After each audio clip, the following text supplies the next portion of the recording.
What is good? Fuck, good. Everyone. Ashkeebs here. This is so scuffed.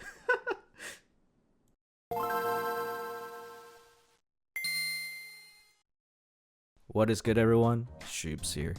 Today is the day that dreams are made of. Today is the day where we reach the pinnacle, the very top of this cursed keyboard hobby.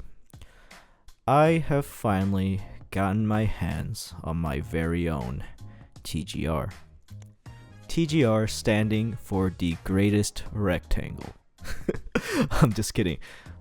But this right here is the TGR Jane V2 Ce, the second iteration of the Jane V2 and one of the most coveted keyboards in this hobby, besides the elusive original customs like OTDs and such.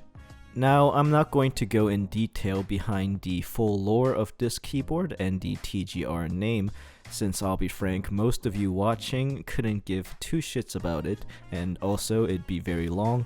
All I'm going to say is that this particular board is pretty damn clouded, and a lot of people consider it their endgame. I also used to be one of those people. For quite a long time now, I was on the hunt for this very board, and through a friend, I was finally able to acquire one at a semi-affordable price.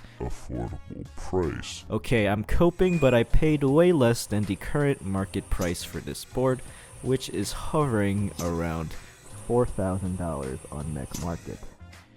Holy shit. This right here is a $4,000 keyboard. Well, not really, because it's actually more like a $550 keyboard that's reselling for $4,000. Now, what makes this metal rectangle worth $4,000?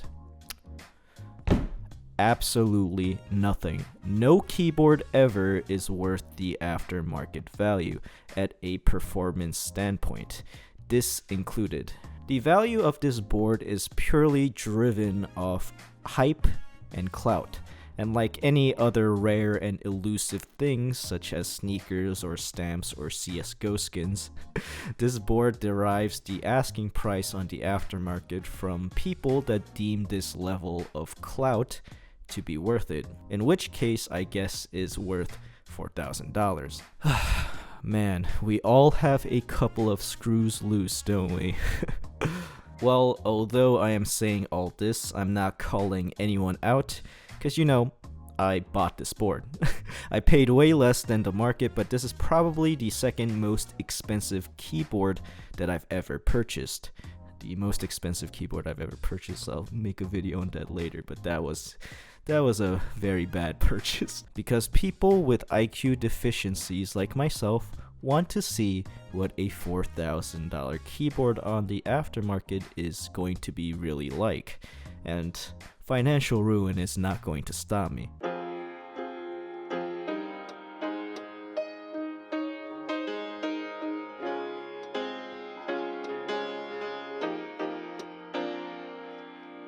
So like I was saying, taking a closer look at the board is definitely a very striking and iconic design.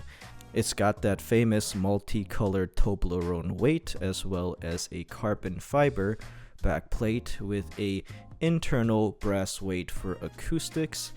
It's got a pretty simple side profile as well as the TGR logo. Oh my god.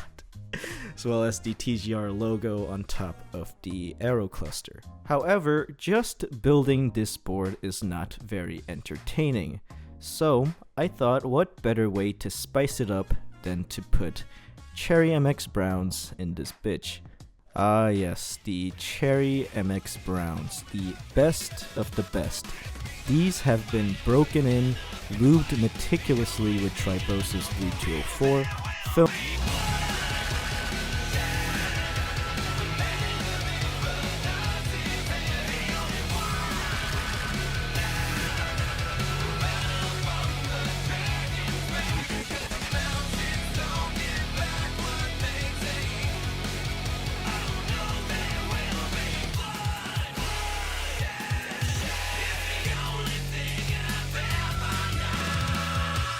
these are my treasured switches. I can already hear Glorce's molding. I just want you to know, I don't like them too. Now, I know Cherry MX Browns get a lot of flack. Many of you thought I was just joking when I put MX Browns in my favorite switches category in my last video, but I am 100% serious. As a avid Cherry enjoyer as well as a light tactile enjoyer, I am very fond of these switches. So, mold all you want, but we will be putting the legendary Cherry MX Browns in this keyboard. Welcome to another episode of Ashkeebs Talks Without a Fucking Script. So the case for the Jane V2 Ce is a little complicated to open. There's 3 parts, or actually like 4 parts with the Toblerone rate and the backplate that covers the screws, but once you get it open it's pretty straightforward. The switches of choice is the Cherry MX Browns. There was a little bit of a fitment issue with the PC plate. The PC plate is aftermarket, but there was a little fitment issue with the mod key, the pipe key, so I had to take a soldering iron and just like melt some of the parts away. It's very scuffed. You might think with such an expensive keyboard I'd put the most effort in keeping it, clean, aesthetic. Nah, this is who I am. But besides that, we're going with the gummy O-ring mount. The board actually allows for both top mount and gummy O-ring, but I am a big gummy O-ring enjoyer, and the hardness of the gummy O-ring is, I believe, 30A Duro. But yeah, overall pretty simple build and something that I've been waiting a long time for. For the set, we're going to be using GMK Ishtar with the Kuro kit. I think it's going to pair pretty nicely with the board.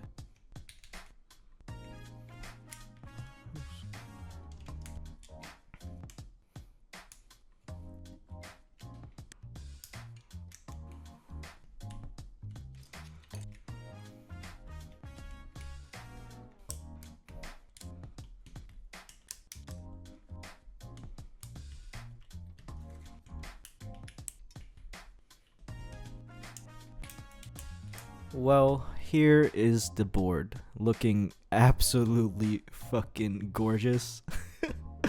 It is definitely a very, very good looking keyboard, but let's see how well this actually sounds and feels with the MX Browns.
So, is this keyboard worth the $4,000 that it's going for on the aftermarket? Hell no. It's a good keyboard though, it is. The board is definitely very, very nice, and the typing experience and acoustics is definitely my jam. I really do like it, but in all honesty, what I am saying is very biased due to me being happy that I finally own this board, and performance-wise, this isn't anything like, it won't change your life, it won't make you happy. Nothing really makes me happy. Overall, unless you're brain dead like me and care too much about keyboard lore and hype and collecting deep into the rabbit hole, I really suggest you don't get that deep into this thing.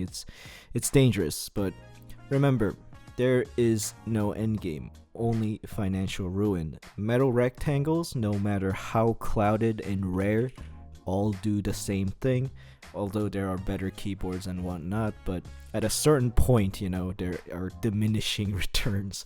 You know what? Sometimes you just gotta say fuck it and have that one thing in your collection, no matter the cost. And overall, I can say, after finally having this board in hand, I have no regrets. Probably. Fuck.